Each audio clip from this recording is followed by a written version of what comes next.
नमस्कार मित्रों, 15 अगस्त की सभी को हार्दिक शुभकामनाएं।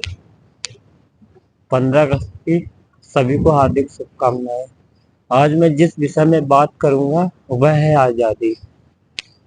आज़ादी तो क्या हमने 15 अगस्त को पूर्णतः आज़ादी पा ली है या कुछ आज़ादी अभी अधूरी है? तो जैसा कि आपने देख ही लिया होगा कि मैं जो थंबनेल लगाया हूँ उसमें लिखा हुआ है कि आज़ादी अभी अधूरी है। वो कौन कौन से मामले हैं, उन मामलों में मैं बात करूंगा। तो आज़ादी भी कई प्रकार की होती है। आज़ादी भी कई प्रकार की होती है मित्रों, जैसे सामाजिक आज़ादी, आर्थिक आज़ादी, राजनीतिक आज़ादी इत्यादि कई टाइप्स हो सकते हैं। लेकिन जो मैं बात करने जा रहा हूँ वह है अभी अधूरी है। कैसे अधूरी है इसको बताने वाला हूँ। इसको समझने के लिए सबसे पहले हमें समझना पड़ेगा आज से 70 वर्ष पहले पीछे की ओर थोड़ी थोड़ी करके चलना पड़ेगा। कैसे चलना पड़ेगा मित्रों? देखिए, था क्या कि जब अंग्रेज भारत छोड़ के जा रहे थे तो उस समय हमें सिर्फ राजनीतिक आज़ादी मिली थी, धार्मिक आज़ादी और सांस्कृतिक आज़ादी और शिक्षा, बेरोजगारी, ये सब हम गुलामी की उस गुलामी की उस बेड़ियों में ही फंसे रह गए। चलिए समझते हैं। सबसे पहले अपनी भाषाई क्षेत्र में देख सकते हैं। भाषाई विवाद आए दिन दिन प्रतिदिन बढ़ता जा रहा है। ये हम अंग्रेजों की जो भाषा थी, इंग्लिश भाषा थी, उसे हमने ग्रहण किया, उसको हम छोड़ने का नाम नहीं ले रहे। वर्तमान समय में देखा गया है, किसी भी आप संस्थान में देख सकते हैं, किसी भी व्यक्ति को यदि अच्छी इंग्लिश नहीं आती है उसे बाहर कर दिया जाता है। ये हम भाषा क्षेत्र में कहाँ आज़ाद हुए? अभी अब आज़ादी अधूरी ही ना है। फिर दूसरी तरफ हम देखते हैं कि जब बेरोजगारी का आंकड़ा कहता है कि नीट बेरोजगारी का आंकड़ा कहता है कि 9.2% अभी बेरोजगारी है। तो इन बेरोजगारों को क्या कौन सी मुसीबत है, कौन सी दिक्कत है सरकार को? इन बेरोजगारों को रोजगार नहीं मिल रहा है जो रोजगार से वंचित है। आज शिक्षा के क्षेत्र में देखें तो देश प्रगति, ऊंचाई और विश्व गुरु बनने की कगार में, लेकिन वही दूसरी तरफ प्रत्येक व्यक्ति को शिक्षा नहीं मिल पा रही है, अच्छी शिक्षा नहीं मिल पा रही। लोग मजबूर हैं उन स्कूलों में पढ़ने में, लोग मजबूर हैं उन संस्थानों में जाने में जहाँ शिक्षा ना के बराबर है, जहाँ ना के बराबर। जो व्यक्ति गरीब है या फिर गरीबी से लड़ रहा है, उसे शिक्षा लेने का कोई अधिकार नहीं है, लेकिन कम या उस संस्थान में लेने का अधिकार है जहाँ जहाँ पे कम शिक्षा दी जा रही है। वही दूसरी तरफ देखा गया है कि उन बीपीएल कार्ड धारियों को स्कूल में नाम लिखा जाए, प्रत्येक बीपीएल कार्ड धारियों को स्कूल में नाम लिखा जाए, उन्हें शिक्षा दिया जाए। प्रत्येक नहीं, लगभग 20 बच्चे प्रति स्कूल में होने चाहिए, लेकिन उन बड़ी स्कूलों में सिर्फ उन्हीं के बच्चों को नाम लिखा जाता है जो उनके पहचान के होते हैं। या फिर किसी भी कारणवश यदि आप किसी भी स्कूल में आंकड़ा उठा लेंगे तो आपको शायद स्पष्ट हो जाएगा कि वो कौन से बच्चे हैं, जो कौन से उस बच्चे बीपीएल कार्ड धारी। फिर दूसरी तरफ हम बात करेंगे, दूसरी तरफ हम बात करना चाहूंगा गरीबी की। आज नीति आयोग 22 करोड़ लोगों को गरीबी रेखा के नीचे रखा है। ये गरीबी क्या क्या आज हम 80वां स्वतंत्रता दिवस मना रहे हैं तो हमारा कर्तव्य नहीं बनता है कि इन 22 करोड़ जो व्यक्ति हैं उन्हें गरीबी रेखा से बाहर निकालें, या फिर ऐसे व्यक्तियों को गरीबी रेखा में नाम लिखें जो इस बेचारे काबिल है।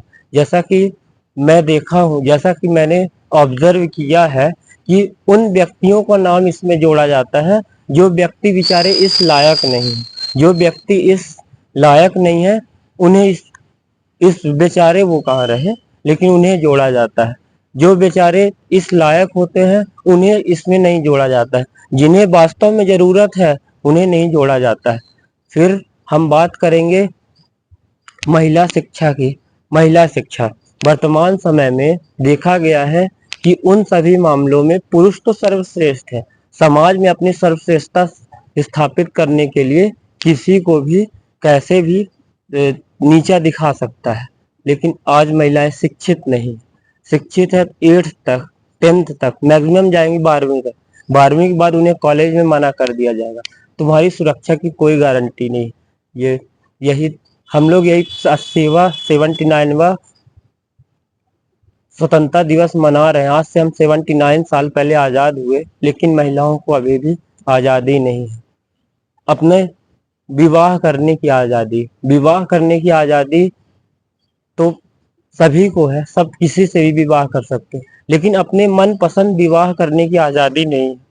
इसे कई बार सुप्रीम कोर्ट, कई केस में सुप्रीम कोर्ट ने स्थापित किया कि प्रत्येक व्यक्ति को आजादी है, कुछ भी कर सकता है, लेकिन हमने सामाजिक बेड़ियों में उसे जकड़ दिया और सामाजिक बेड़ियों के आधार पर हमने उसे नीचा दिखाया।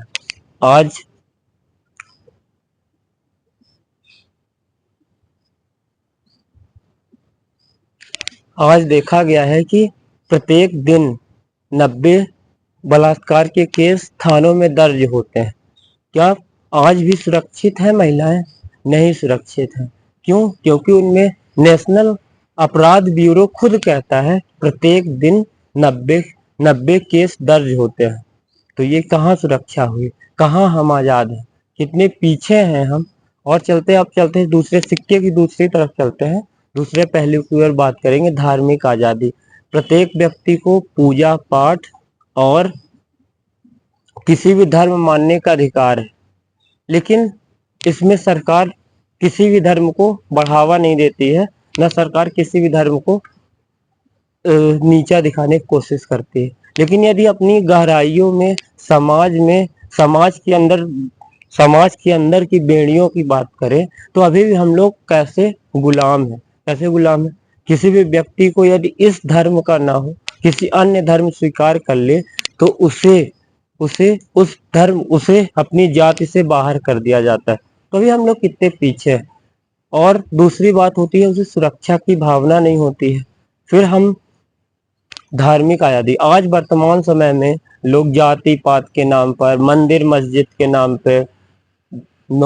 पे वोट ले रहे हैं। अब वोट दे रहे हैं, लोग लड़ाई भी कर रहे हैं, जान लेने के लिए भी तैयार है, जान देने के लिए भी तैयार।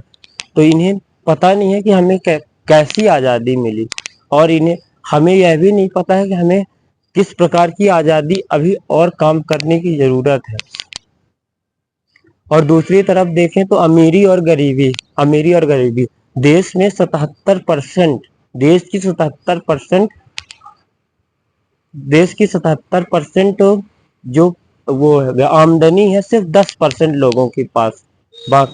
बाकी व्यक्ति गरीब है। जो आदमी आज गरीब है वो और गरीब होता जा रहा है, जो आदमी अमीर है वो और अमीर होता जा रहा है। इस गरीबी और अमीरी की खाई लगातार पट नहीं रही है। जो व्यक्ति आज से 70 साल पहले गरीब था, वो आज भी गरीब है। क्यों? क्योंकि उसकी कोई आमदनी नहीं हो रही है। और जो अमीर था आज भी अमीर है। अभी देखिए कोरोना काल आया, कोरोना काल में सब कुछ ऑनलाइन हुआ। उसमें क्या हुआ? सभी व्यक्तियों ने परेशानी सही, लेकिन इसमें देखा गया जो इसके हकदार थे, वास्तव में जो पीछे हुए बेचारे वो गरीब ही हुए। जिसके पास संसाधन नहीं था वो आगे बढ़ गए। तो हम आजाद कहाँ हुए? अभी हम लोग को आजादी में और काम करने की जरूरत। धन्यवाद। थोड़ी भावनाओं में बह के मैंने ऐसी बातें की जिसके लिए जो देश के लिए बहुत आवश्यक है। धन्यवाद।